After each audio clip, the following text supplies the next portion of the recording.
Hello everyone, we are on step 32 of learning HTML forms by building a registration form on freeCodeCamp.org. Step 32. Add another label after the first with the text input your age, years. Okay, so let's just go and do that.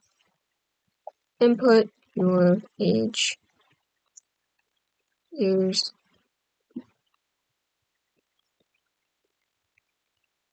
Inside, nest an input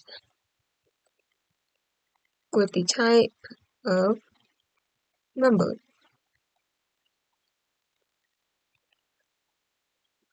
Like that.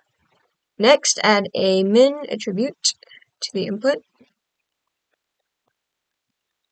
of 13 because users under the age of 13 should not register. Also, users probably will not be over the age of 120.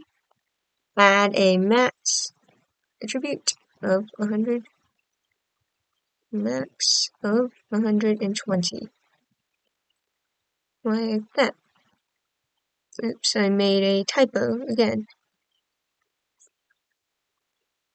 And that's it for this video. Thank you so much for watching. I hope you found that helpful, and I will see you next time.